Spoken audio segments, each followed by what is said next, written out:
I really love doing ornamental birds because I have very small space where I'm staying, and therefore I can utilize this space accordingly.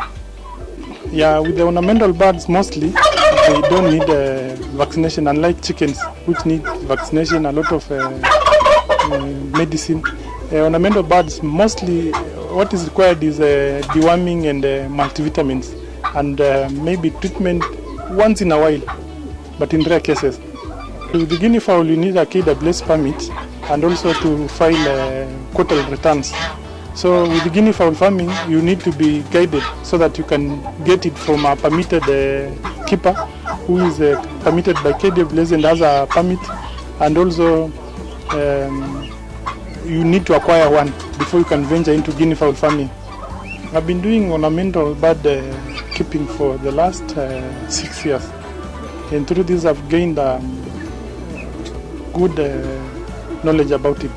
Okay, I'm on my farm. I have a number of species, especially I have a guinea fowl, I have under pigeon, I have a number of pigeon species, French Moderna, fantail pigeon and shortbeak. And also I keep some ordinary pigeons.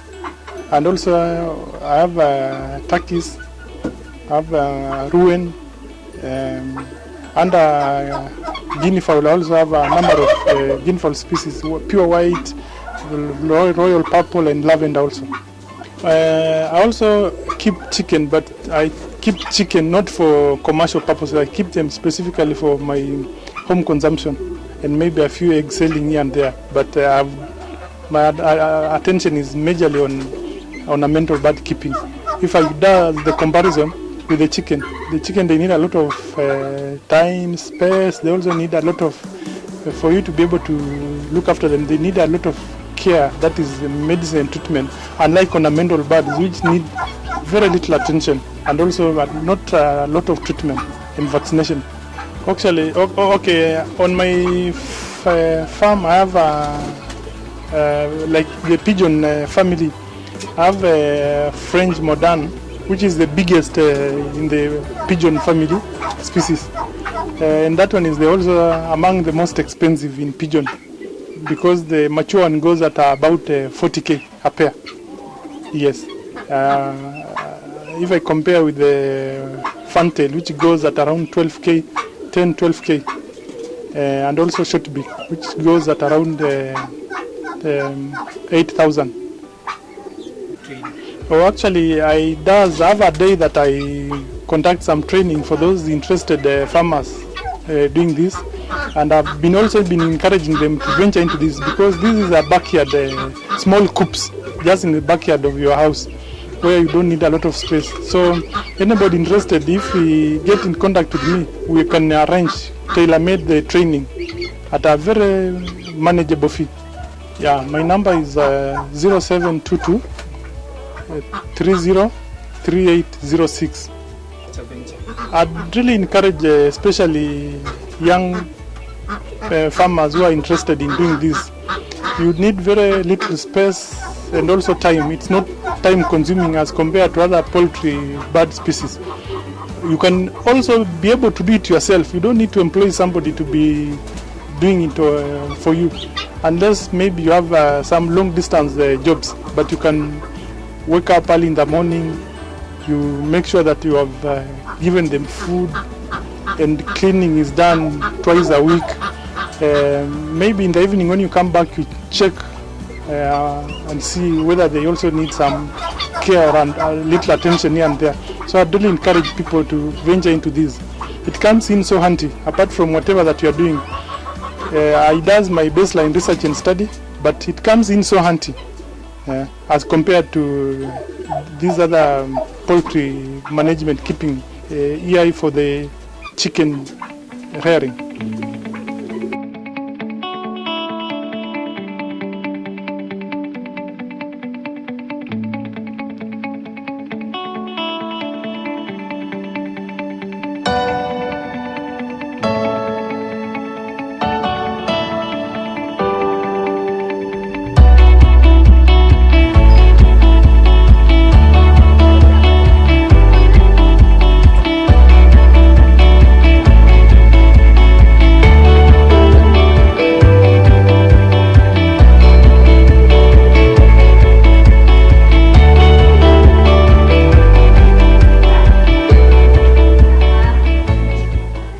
Kipepeo Safe Space is a children's space found in Kware, Ongata Rongai, just next to Ongata Rongai Health Center, popularly known as Saitoti Hospital.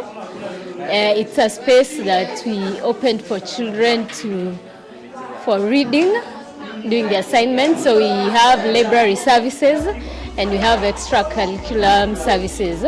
So during the week they come to do the assignments, to study, to draw. Then on Saturday afternoons, like today, they come to play games, games such as chess, Ludo, and to do other extracurriculum activities. The motivation is I love children. And we live in a society where there are so many challenges. The area that we are in Kware, so you'll find that many of the households are from poor economic households, so low-income households. And one of the challenges that children from such homes have is access to reading materials, to literary resources. And when they come from school, they're given assignments, they'd like to do extra study, but some of their homes are not convenient for them to do that. There's either lack of furniture, a comfortable sitting space, or lighting, or even having a safe, peaceful home to study at night. So they use this space when they come from school in the evenings to do the assignments, then they go home. As Kipepeo, so to take you back, we've been here for 2 years. One of the challenges is resources, because the space you're in right now is rented space. So you have to pay monthly expenses, so you have to pay rent, and also accessing literary materials, especially CBC books, because the education sector is transitioning from the 844 to CBC. And sometimes children are doing assignments and you do not have the materials to offer them, for them to do that. The other challenge we have is human resource.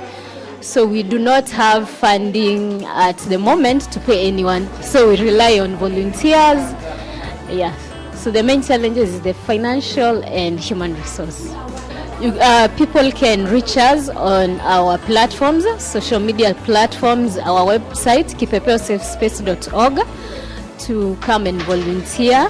You can also donate books, pencils, crayons, CBC books, dictionary, and also play items. Yeah, because every day children are playing different games, then they get bored or they have.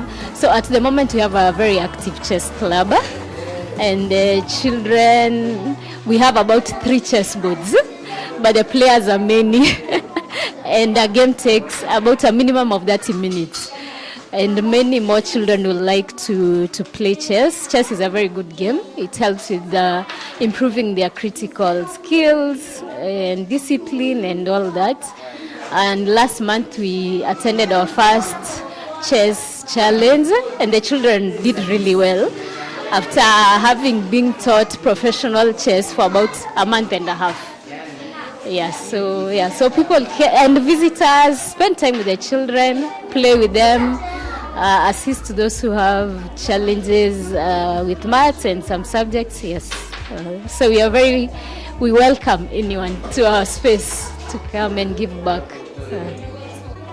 Yes, the space is open for all learners.